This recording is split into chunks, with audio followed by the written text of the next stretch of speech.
Two young people are lying in their sleeping bags in a clearing in the forest. They stare at each other with looks of panic while being surrounded by a massive creature. It sniffs the young people, getting closer and closer, increasing the tension in the area even more. The creature then begins to rip open the girl's sleeping bag, and in desperation, she can no longer hold back her impulses and screams in fear as she runs for her life. The creature lets out a guttural roar, and the scene cuts. The story goes back 18 hours before the attack at Glacier National Park in Montana, United States. An elderly woman tries to warn the park ranger group about a bear that lives in the region and poses a danger to visitors, and shows one of the rangers a news article in the local newspaper about a group of scouts who were attacked by this bear. The park ranger does not pay much attention, saying that in 50 years there have never been significant bear attacks in the region. But to contain the woman's indignation, she says they will take care of the bear as soon as possible. The young woman brushes off the lady and enters the ranger station, where a meeting is taking place regarding several fire outbreaks that occurred in the park due to a storm that happened a few days earlier. She talks to her colleague about what she missed from the meeting, and he jokes that he always wanted to be a firefighter when he was a child. The meeting ends, and the group leader asks the two friends, Londa and Devereaux, to accompany him. The captain assigns Londa to take the post at Lake McDonald. He contests the decision because he had already spent the entire summer at that post. However, the captain says he needs him there for that very reason. With no alternatives, Londa accepts his boss's decision, who then leaves with Joan. He says that one of the rangers who oversees the Granite Park Trail will need to be on the front line fighting the fires, so he will assign her to guide the trail group in his place. She alerts the captain that she has never guided that trail before, but with no options, the captain simply agrees that she will guide the group anyway and reminds her that this trail takes place at night. At the park shop, Julie and Paul talk about their plans to hike the Granite Park Trail on the upcoming weekend. Julie then calls to speak with her mother and informs her that she will be going on the trail accompanied by her boyfriend Roy as well. She jokes with Paul about her mother being overprotective and asks if his parents are also like that. The young man replies that they do not care much and give him plenty of freedom. Julie's friend Mikkel enters the store and begs her to join her on the trail she will take to Trout Lake, as she has no interest in getting close to the guy her other friend is trying to set her up with. Julie then reveals that she already has other plans for the weekend. Mikkel then tries to convince Paul to join her on the trail, but the young man says he will also hike with Julie and Roy. However, with Julie's support, he accepts the change of plans. Mikkel then says to meet in an hour and leaves in a hurry. Julie jokes and says it might be the perfect moment for Paul to tell Mikkel that he likes her, taking advantage of the romantic mood of the night at the campsite. She then lets him leave early to join the others. Joan leads the Granite Park Trail group. She shares curiosities and answers questions along the trail. A couple asks about the chalet that exists along the trail, and Joan informs them that she has not seen it personally, but it seems to be a major attraction. Julie and Roy walk along the road looking for a ride to reach the trail. They manage to get a ride in a pickup truck. Roy takes photos of the mountains and says his family asked for those photos, since in his hometown there are not many attractions. Mikkel's group follows the trail toward the campsite at Trout Lake. Raymond talks about bears and dogs being natural enemies to tease Denise. Paul tries to start a conversation with Mikkel, but Raymond steps in and asks about her favorite type of music. Mikkel talks about a band and Paul pretends to know it, but mistakenly thinks it is a song and ends up feeling embarrassed. Raymond tries to act like a big fan of the band to please Mikkel, but ends up having the opposite effect by exaggerating and saying nonsense, causing the group to continue on their way after the embarrassment passes. Joan and her group arrive at the Granite Park Chalet. She explains that the chalet is the connection point of several trails, being one of the main attractions of the entire park. Inside the chalet, Joan is approached by Julie and Roy, who ask about rooms for rent. She informs them that all are rented, but they can stay on the floor with the others. Roy rejects the proposal, saying it will be better outside under the starry sky. A couple of tourists approach Joan and ask the same question about the chalet rooms. She then tells them to speak with the manager of the place, Tom. At the back of the chalet, Tom and his assistant take the trash outside. The couple approaches Tom in an annoying manner, questioning the prices set by the chalet, and receive a very direct answer from Tom, which leaves them completely disconcerted. Michael's group arrives at the campsite location and then prepares to fish for dinner. Michael offers to stay and prepare the site while the others go fishing. Paul and Raymond immediately volunteer to stay with her, but with the awkward atmosphere that follows their reaction, Michael dismisses them, staying only with the little dog Squirt. At the chalet, two brown bears approach the garbage bags left by Tom, which draws everyone's attention as if it were a zoo. While visitors see it as a great spectacle, the locals think it is absurd to underestimate the dangers that the presence of bears represents. At the campsite, Michael tries to play with Squirt, but the little dog does not seem very excited, so she decides to take him off the leash and play fetch with him. Michael throws a stick very far, and Squirt takes a long time to return. She shouts desperately for the little dog, fearing that he has been attacked by a bear, like in the stories Raymond told earlier. She hears a noise coming from the direction where the stick was thrown, and breathes a sigh of relief when she sees that the group returns from fishing, and Paul is holding Squirt safe and sound in his arms.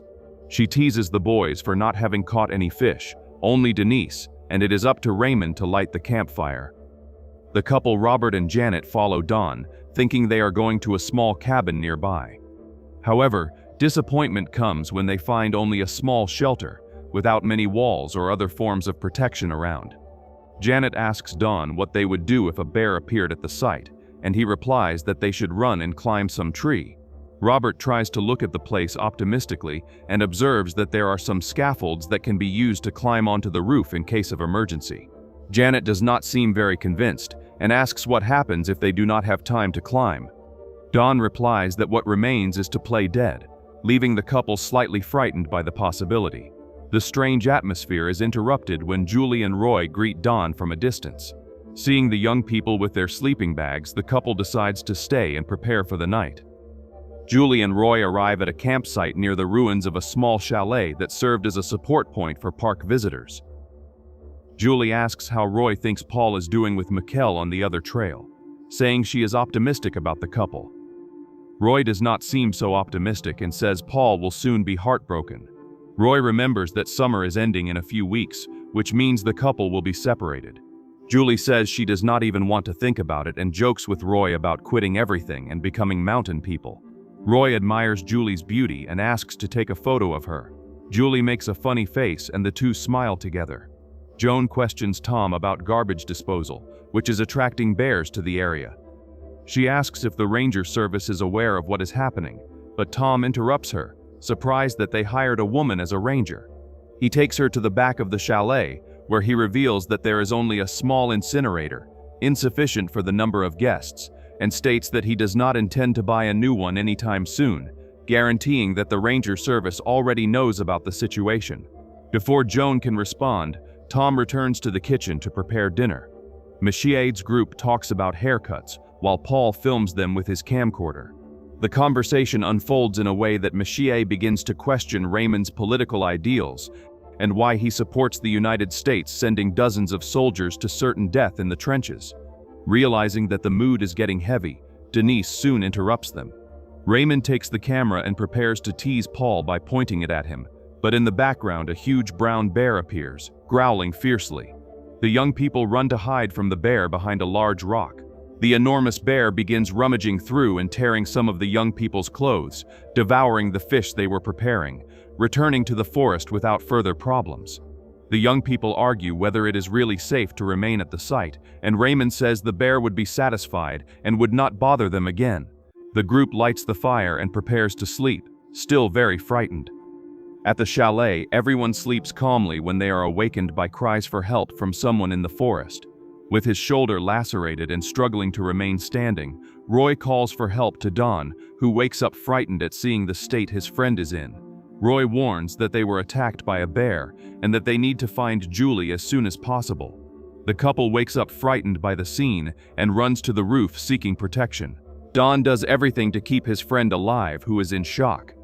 Robert asks if they will climb onto the roof as well, but Don says that if the bear appears, he will be there with Roy and asks the couple to call for help.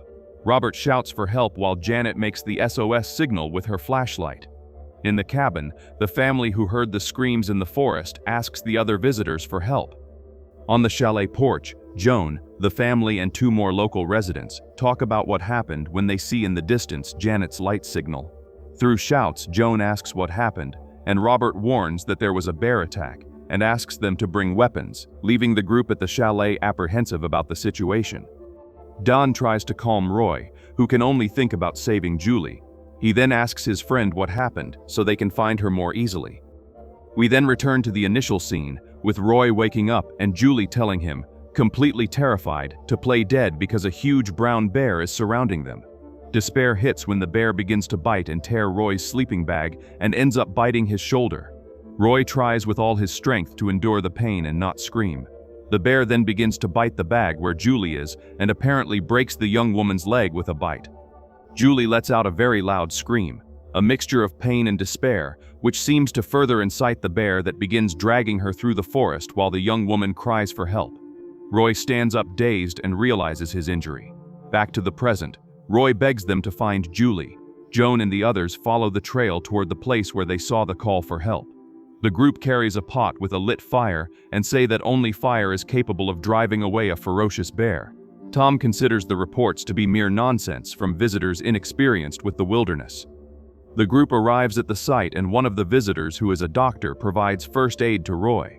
Joan asks Don about what occurred, and he talks about the bear attack and Julie's disappearance. She tries to call for help on the radio, but has difficulty and only manages to contact her boss, informing him about the incident. The captain realizes the seriousness of the situation and becomes distressed. The doctor lists the materials needed to treat Roy, and the mention of Julie's disappearance further increases the captain's concern. Londa hears Joan's call on the radio and volunteers to help, but the captain prevents him, saying he needs him to monitor the fire outbreaks. Then he takes his gun and heads toward the others. The group considers beginning the search for Julie, but Joan convinces them to take care of Roy first and wait for help. They place Roy on a door and carry him along the trail toward the chalet. The captain tries to land the helicopter, but the darkness makes the maneuver difficult, and he asks Joan to illuminate a safe area for landing. At the chalet, the doctor and his wife, a nurse, evaluate Roy and begin care. Joan tries to restrain two unarmed young men who insist on searching for Julie, explaining that it is very dangerous. She promises that if they help prepare the area for the helicopter, they will have a better chance of finding Julie. The group prepares the site, and the helicopter finally lands safely. The doctor informs that after suturing Roy, he will need to be taken to the hospital. While the others place Roy in the helicopter, Joan and Captain Bunny discuss the search plan for Julie. Bunny suggests that everyone remain together, instead of separating, and they follow the trail, armed with a shotgun and a portable fire. At the lakeside, Denise wakes up to some sounds coming from the woods when she sees one of the bears approaching the group.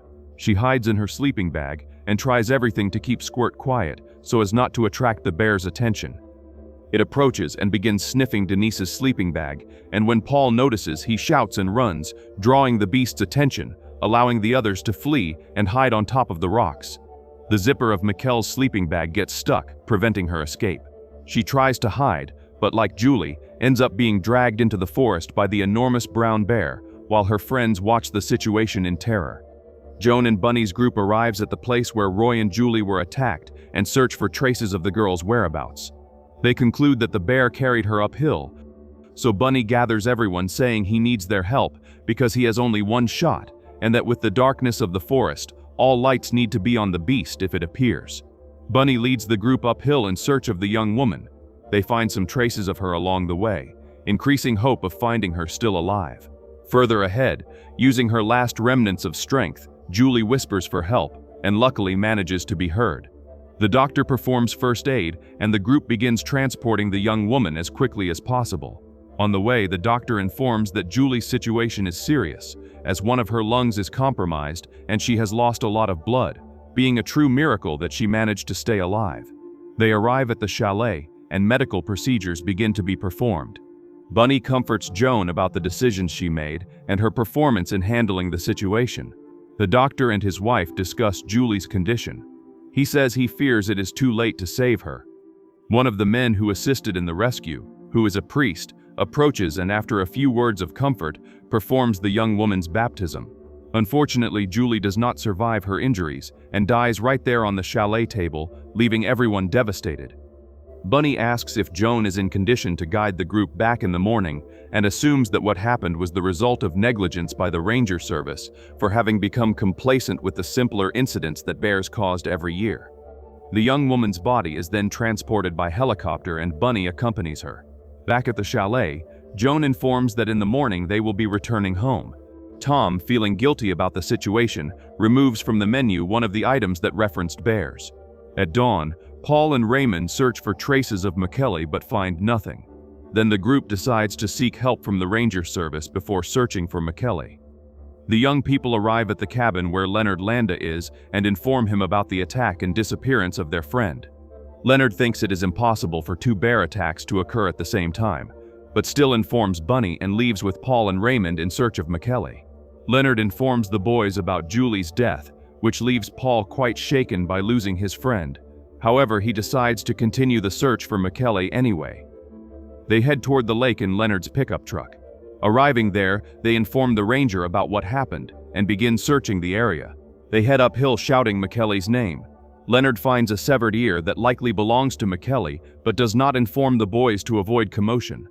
Further ahead, they find the remains of the young woman's sleeping bag, and behind a tree trunk, completely covered in blood, the group sees McKelly's mutilated body. Paul and Raymond go into shock, completely devastated by the scene they witness. Understanding the risk they are in there, Leonard tells everyone to return to the cabin immediately. The young people say they cannot leave their friend there like that, but there is no way to help her at that moment.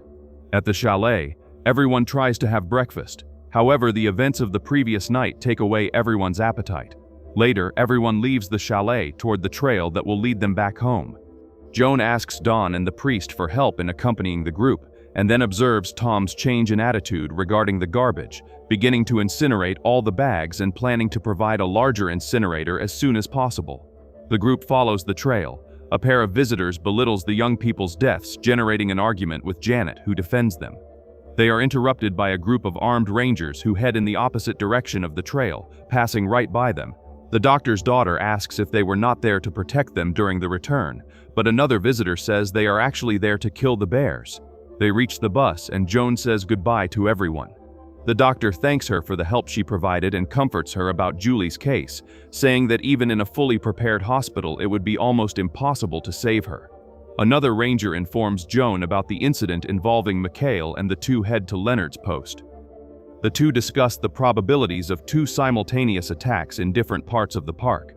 They question whether it could have been the same bear or different bears, and Joan reflects on the guilt of the deaths being the Ranger Service's negligence.